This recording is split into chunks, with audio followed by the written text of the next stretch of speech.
This is an accumulation zone. Make no mistake about it. Buy during corrections and be willing to wait. I just recorded this entire video and I was about to upload and I just saw Kevin's post and I regretted the fact that I didn't kind of hit on anything relating to what he's saying here. I think it is such an important part of the cycles to have this mindset. And we are in that high fear environment where this mindset is when it pays. I know there's a lot of kind of short-term people out there, but I know most of you, I really genuinely think this, most of you are macro people. And what he's saying here has consistently been the case throughout Bitcoin and crypto cycles. And we are right now in such an environment where it has never been more true. Hit the subscribe and like on the way in. I want to look at Bitcoin volatility. I want to look at Bitcoin charts, just some potential areas to the downside if we get continued volatility. The S&P 500, the Band-Aid has been pulled off, and I think it's very important we start paying attention to this chart and paying attention, everybody, to the bottoming out and the bottom formation and kind of this reaccumulation that markets are going in general. So before I even dig into the Bitcoin chart and we kind of talk about just price volatility and what's in store, please note, next week is the Fed decision on interest rates. And there's likely just going to be a lot of uncertainty around that. Even though I think most people know there's probably not going to be an interest rate decrease, but that's what the talk of the town is. If you even go and we actually look at Polymarket, for instance, March meeting, you can just see basically 98.6% chance there's not going to be an interest rate decrease. But this is where it becomes so important, and I truly tie this into Kevin's post. It's an accumulation zone. Buy during corrections and be willing to wait. What does that mean, wait? How long? What is going on? We're getting hints, actually, how long this is going to last. How long until altcoin bull market? We're actually getting very nice hints from a Fed cycle perspective, monetary cycle, macroeconomic standpoint. And what I mean by that is this. Okay, March, maybe next week, no decrease. But look at May. The May Fed decision, 25 point decrease, 34%.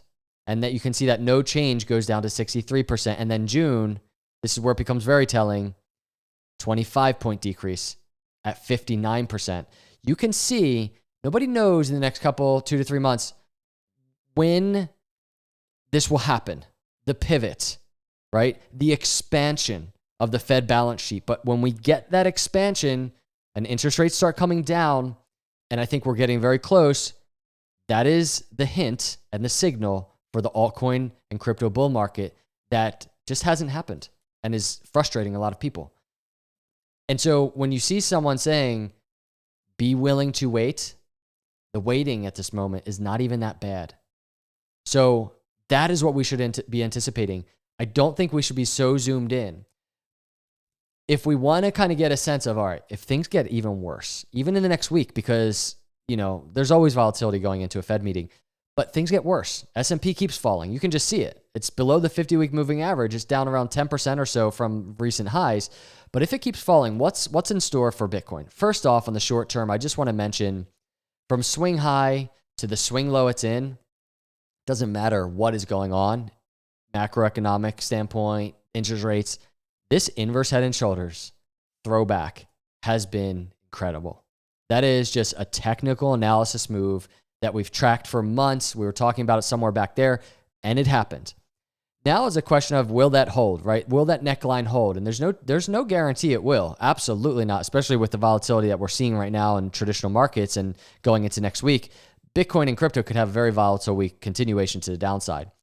But on the short term, that 50-week moving average is kind of that confluent neckline area that I'm looking for, $75,000 to like $80,000. If Bitcoin can manage to actually just not go lower than that, maybe we wick a weekly candle below. But if it can manage to actually close weekly candles above that area, this throwback in general is looking so good. I don't know. I think that might just be too good of a picture. But let's say crypto falls, the neckline falls. If Bitcoin falls, the next very simple area is a higher low from the previous 8-month consolidation swing low back here to swing high. And it's just a higher low area for Bitcoin. We're talking about the lower end at the 786 to right around $62,000 up to around $72,000 at the 618 line. That channel for the higher low throwback for Bitcoin is very much in play if we see continued volatility even across the next week or so. But I want to be very mindful of the fact that right now, crypto is in high fear. You see the fear index. So historically, when we get into these environments, you can even just see that last big consolidation for crypto. We got there. But when we're in that area, it's kind of a reaccumulation bottoming out zone. And I know you might look at this chart and you're like, well, look at the top of the last bull market back here. Like it was getting into those colors in terms of the fear and greed index. Well, this is very important. We were at a completely different area of cycles from a Fed standpoint. And so we're at this kind of bottoming out here. We're going to get this. We were kind of, you can just see in 2022 going into this contraction. We're looking for the expansion on this chart, and it looks like it's very much right around the corner. That's what makes this so different. And that's why when we start looking at altcoin charts even, you know, alongside Bitcoin charts, it almost looks like the altcoin bull market didn't happen, and it's because it hasn't happened yet. So yes, maybe some short-term volatility to the downside. We have our targets. We have our areas to watch for. But I think if we can all focus on the bigger picture right now in terms of the macro trend of Bitcoin and crypto, you can even go to something like, I just have an ADA chart opened. You can go to an ADA chart even. It's in a higher low move from this previous bear market. It's in a higher low move in terms of cycles. The altcoin bull market is coming. I really think it is. And right now, just going back to what Kevin's saying, this is an accumulation zone. I think most macro people know that and see it. And I think it is a very good idea to not be distracted by short-term noise and be willing to wait.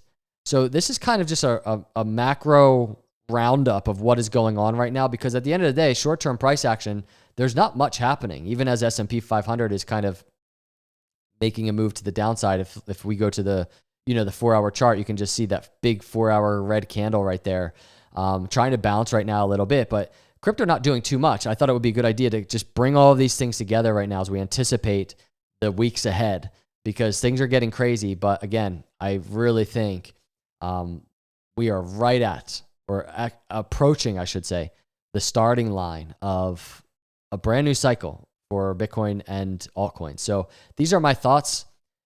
Let me know your thoughts.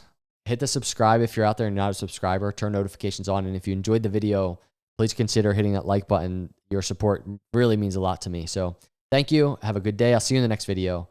God bless.